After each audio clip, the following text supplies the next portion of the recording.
বাংলাদেশ দলের বোলিং ডিপার্টমেন্টের স্ট্রেংথের জায়গা নিয়ে যদি আমরা কথা বলি, সেখানটায় পেস ডিপার্টমেন্ট নিয়ে আলোচনা হবে, নাহিদ রানাকে নিয়ে আলোচনা হবে, তার গতি নিয়ে আলোচনা হবে, সুইং নিয়ে কথা হবে, কনসিস্টেন্সির হিসাব করলে মুস্তাফিজ এবং তাসকিনও আলোচনায় চলে আসেন।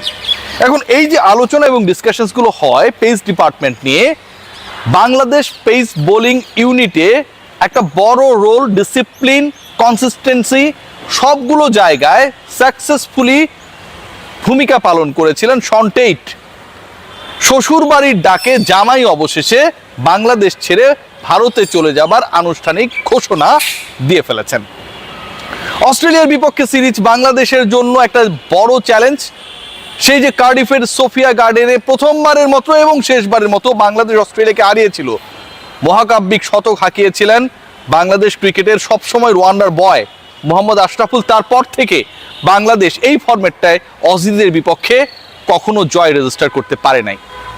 এই মুহূর্তের বাংলাদেশ দলের পারফরম্যান্স, বাংলাদেশ দলের টানা 3 ওয়ানডে সিরিজ জয়, পাকিস্তানের বিপক্ষে, উইন্ডিজের বিপক্ষে, নিউজিল্যান্ডের বিপক্ষে অনেক বেশি আত্মবিশ্বাসী করে এই দলটাকে যে অস্ট্রেলিয়ার বিপক্ষেও তারা দারুণ উইকেটে, স্পোর্টিং উইকেটে, একই ওয়েদারে লাস্ট সিরিজটা যেমনটা খেলেছিল হারিয়ে দেবে।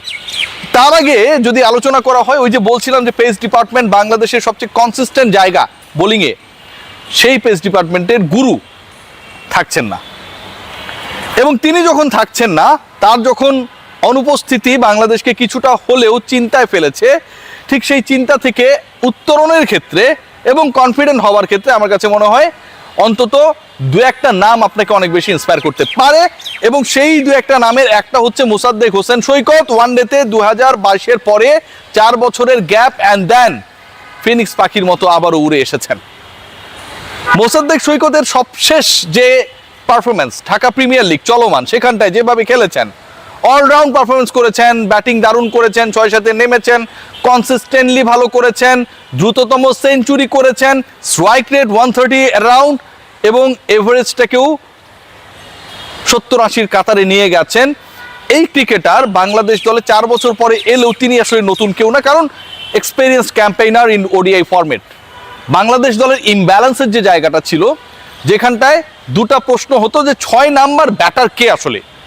6 নাম্বার ব্যাটার আফিফ হোসেন ধ্রুব না, আবার 6 নাম্বার ব্যাটার তাওহিদ হৃদয়ও না। 3 নম্বরে জোর করে সৌম্য সরকারকে খেলিয়ে দিয়ে হৃদয়কে 6 নাম্বার বানিয়ে দেওয়া কোনোভাবেই লজিক্যাল না। আবার হৃদয়কে তার পজিশন 5-এ খেলিয়ে আফিফ হোসেন ধ্রুবকে 6-এ খেলিয়ে যেই জায়গাটায় বাংলাদেশ দল সাকসেসফুল হওয়ার চেষ্টা করছিল, সেটা আসলে প্রপারলি কাজে আসে নাই। So who is going to be the number 6? You need someone who can bowl এবং যে হিটও করতে পারে। সেই অপশনটায় মোসাদ্দেক হোসেন সৈকত আমার কাছে মনে হয় বিপিএল শুরুর আগে একটা বড় নাম ছিল, বিপিএল এর শেষ প্রান্তে এসে সেটা আরো বড় হয়ে গেছে। উইনিং কম্বিনেশনে চেঞ্জ আসছে এবং সেই কম্বিনেশনে চেঞ্জ আসার ক্ষেত্রে, আনানোর ক্ষেত্রে মোসাদ্দেক সৈকত আমার কাছে মনে হয় is going to be a very favourite choice. যে 11 জন ক্রিকেটার খেলবে, 15-16 জন স্কোয়াড আপনারা জেনে গেছেন, নুরুল হাসান সোহানের ইনক্লুশন নিয়ে আপনারা জেনে গেছেন। বাংলাদেশ দলে পারফরমেন্স সবশেষ 3 সিরিজে বাংলাদেশ দল অপরাজিত ওয়ানডেতে, সেটা জেনে গেছেন। অস্ট্রেলিয়া চলে আসছে, 9, 11, 14 তারিখে ম্যাচগুলো হবে, সবই জেনে গেছেন। বাট উইনিং কম্বিনেশনে চেঞ্জেস আসছে, এটা নিয়ে আসলে কোনো বেশি ডাউট করার সুযোগ নেই। সৌম্য সরকার নাম্বার 3-তে খেলেছিলেন লাস্ট ম্যাচে। বাংলাদেশ দল সব যদি ঠিক থাকে, তাহলে সৌম্য সরকারের যে ব্যাটিং পজিশন, সৌম্য সরকারকে ডেকে এনে নাম্বার 3-তে খেলানো, সেটা থেকে আবারও সরে আসছে। এই গোলক ধাঁধা থেকে বের হচ্ছে যে 2 জন ওপেনারকে নিয়ে আমরা আসলে আলোচনা করি, তামিম এবং সাইফ হাসান, তারাই আসলে বাংলাদেশের হয়ে উদ্বোধনী জুটিতে কাজ করবেন।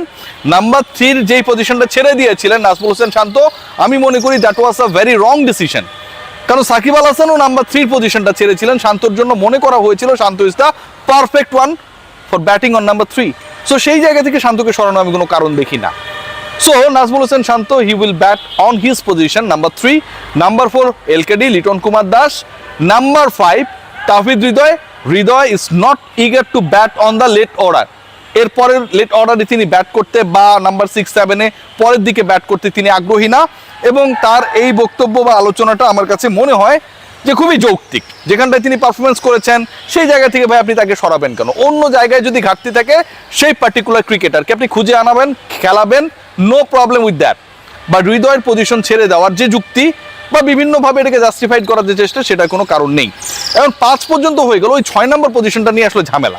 আফিফ পারফর্ম করতে পারেন নাই, হৃদয়কে আপনি 6 নামিয়েছেন, 3-এ সৌম্য সরকারকে খেলিয়েছেন, 3-এ সৌম্য সরকারও ব্যর্থ হয়েছে। Mosaddek Saikat is going to be the part of Bangladesh 11 এবং নাম্বার 6-এ আমার কাছে মনে হয় সেই জায়গাটায় তিনি খেলবেন। 7-এ মিরাজ, পরে 4টা পজিশনে 3জন পেসার, একজন স্পিনার, রিশাদ খেলবেন এবং তাদের সাথে নাহিদ রানা। অস্ট্রেলিয়ার বিপক্ষে কি করেন দেখার অপেক্ষা। Taskin Ahmed, the man of consistency, যে কোনো ফরম্যাটে, যে কোনো সিচুয়েশনে, যে কোনো কন্ডিশনে তাসকিন আহমেদ আমার কাছে মনে হয় বাংলাদেশের বোলিং ডিপার্টমেন্টের সবচেয়ে বড় ভরসার জায়গা। And the Mustafiz. সো এই যে 11টা নিয়ে আমি ডিসকাস করলাম, এটাতে সবচেয়ে স্বস্তির জায়গা যে নাম্বার 6-এ আপনি একজন প্রপার ব্যাটার পাচ্ছেন, এবং সেটা মিরাজ এবং মোসাদ্দেক যদি শাফেল করেও খেলে, যে 6-এ মিরাজ মোসাদ্দেক আরেকটু পরে গিয়ে খেললেন, যেহেতু তিনি হিট করতে পারেন, যে হিটিং অ্যাবিলিটি তুলনামূলকভাবে মিরাজের কম, সেটাও বন্ধ হবে না। আবার একই সাথে Bangladesh is getting their 6th bowling option, 3জন বলেছি পেসারের কথা, এর সাথে মোসাদ্দেক সৈকত রয়েছেন, মেহেদী হাসান মিরাজ রয়েছেন, রিশাদ রয়েছেন অথবা তানভীর রয়েছেন। আমার কাছে মনে হয় that will be nice. Bangladesh দল ব্যালেন্সড। বাংলাদেশ দলের বিপক্ষে, অস্ট্রেলিয়ার বিপক্ষে এই সিরিজটা is going to be very much important. বাংলাদেশের সরাসরি বিশ্বকাপে কোয়ালিফাই করার ক্ষেত্রে এই সিরিজের গুরুত্ব রয়েছে, এবং একই সাথে বাংলাদেশের এই সিরিজের পারফরমেন্সটা মাছি ডিস্টার্ব করছে। ব্রাজিল না আর্জেন্টিনা এই মাছিটা বুঝলাম না,